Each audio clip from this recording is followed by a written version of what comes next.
Yo, welcome back to my channel. Today we're gonna be watching the 10 craziest hoarding buried alive episodes, man.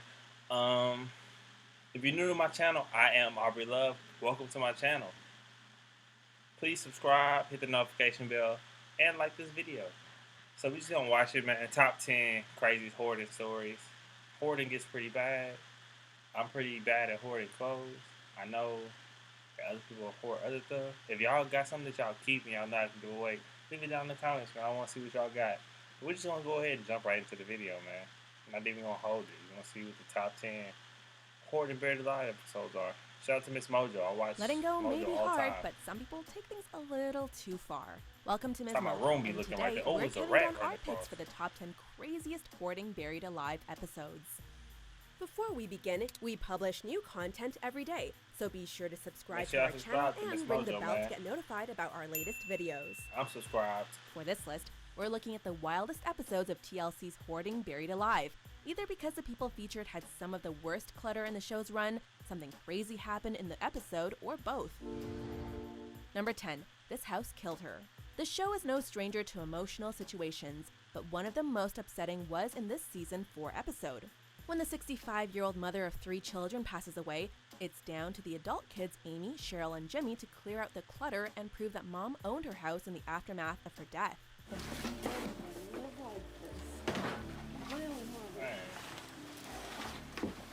Look at all the look how they going and digging through it, like all of that stuff. Just not just throwing stuff on your floor all day for years.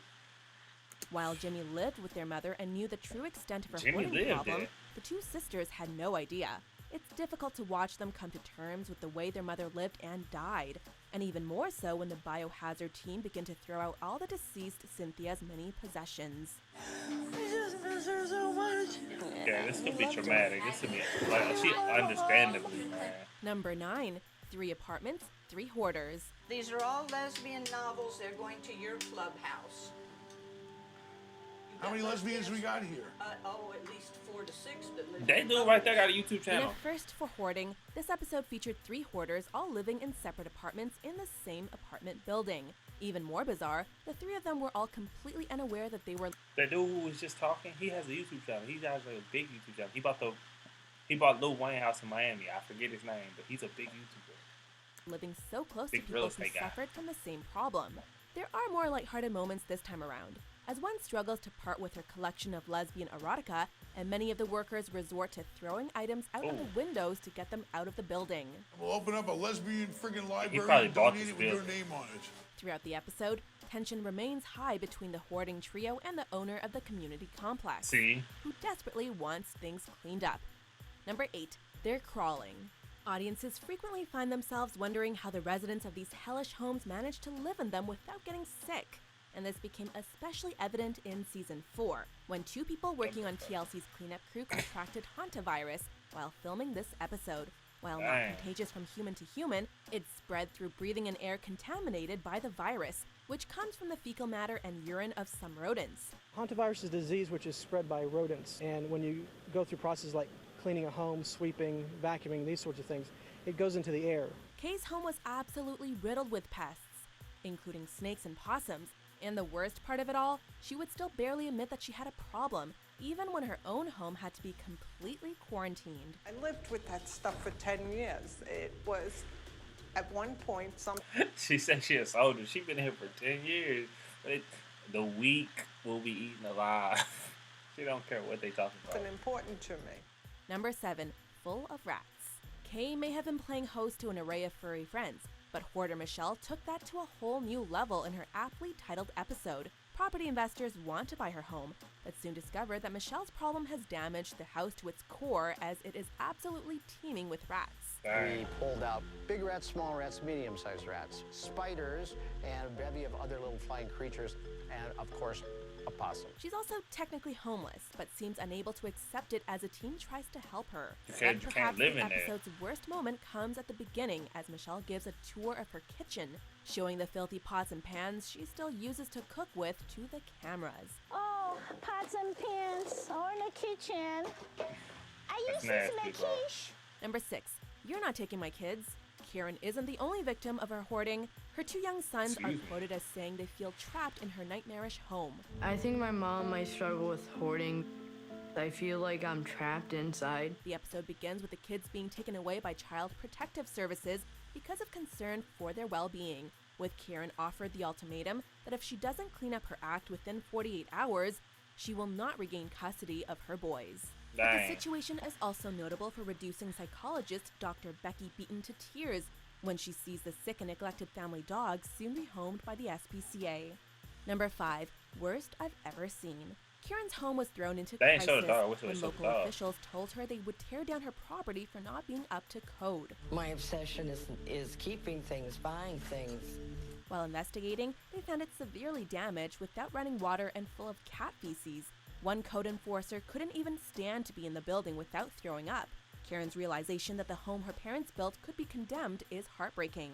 Meanwhile, in the same episode, Teresa struggles to balance her shopping compulsion with her chronic fatigue Why syndrome. did she? Wait, why does she have a big roll of bubble wrap? Like, just a big fat roll in the middle of the room? Why? Her house is completely overrun with junk, and her illness renders her unable to clean. It's Like 2 of them. It's 2 right there. Like, Kinda why are they filled. there? with a lot of stuff. Number 4, I Can't Breathe. Another mother at risk of losing custody of her child was Lorena, whose own sister was attempting to have 10-year-old Alexia put into her care out of concern for the child's well-being. That child deserves better. Lorena's hoarding has tragic beginnings, all stemming from when her ex-boyfriend brutally assaulted and raped her 5 years earlier in her own front garden, even slitting her throat. However, this is one unfortunate story that actually has a happy ending. Lorena managed to completely turn her life around, That's what's separating from her hoard and keeping it under control, prioritizing her young daughter's safety and quality of life above all else. That's I what's up. probably wouldn't even be here Respect. if it wasn't for one Respect. of my daughters. She saved me. Number 3, Is That a Goat? A show with no shortage of horrors reaches extremes with Joyce and her Okay, but see the thing about going to this hoarding house right here, even if we looked at just the beginning, she at least got like the containers. Everything out on the floor, you can at least be able to walk around. collection of antique dolls. When her marriage fell apart, she turned to the dolls for comfort. And despite running out of money and losing her job, she continues to buy as many of these dolls as she can get her hands on. I like dolls that smile, especially when you have a lot of depression and stuff. It's nice to have someone or even something smiling at you all the time. The episode's other hoarder is Donnie, a retired Marine who doesn't just have his own personal junkyard, but also a lively herd of goats. Is that a fire truck? That's a fire truck. Is that a goat? Yep. I got about 10 of them in there. But Donnie feels under siege from the county, from which he has amassed thousands in fines and 2 jail sentences. Number 2, Just Tear It Down. They didn't talk much Karen's about that neglected one. dog may have ultimately been adopted by a vet after being removed from her home and given to animal control. But the outcome wasn't nearly so pleasant for Doug and Darlene's missing cat. Sickeningly, in this episode, the cat's mummified remains were found trapped underneath a heavy dresser. Oh my god. Did y'all see that cat? Like, oh no. That's the cat. That's somebody's cat. They was looking for their cat and it was in their house dead. Oh my gosh. That's terrible, bruh. That's terribly sad. But the outcome wasn't nearly so pleasant for Doug and Darlene's missing cat. Sickeningly, in this episode, the cat's Wow. mummified remains were found trapped underneath a heavy dresser, where it had perished 2 years earlier. 2 years ago. So that is Rat years. Cat.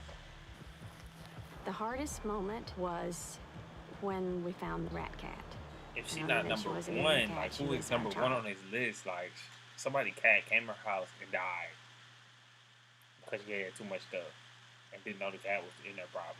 Like, And that's not the worst of it. They also have a broken septic tank, which means the house is steadily overflowing with raw sewage and human waste, to the point where demolition seems like a better option than attempting to clean. Before we unveil our top pick, here are a few honorable mentions. It has to change. It has to change. I can't live like this. And I need some help to fix it. at least she said The she city needed some declared help. her home unlivable, and the power, gas, and water were shut off. just Just thing putting on stuff top of on top thing on on top top. of thing. Got a lot of stuff here. Yeah. Number 1, Yeah. sleeping in a dumpster. Old milk. This one is from June, so that's like 7 months, 7 months ago. Inarguably that the stinks. craziest Full episode mix of all, stinks. stubborn hoarders and deadly clutter weren't the only dangers people had to worry about. Laura is attempting to clean her home with the help of her sons and the show's crew, but their lives are threatened when a fire breaks out in her garbage-filled kitchen. Oh, dang.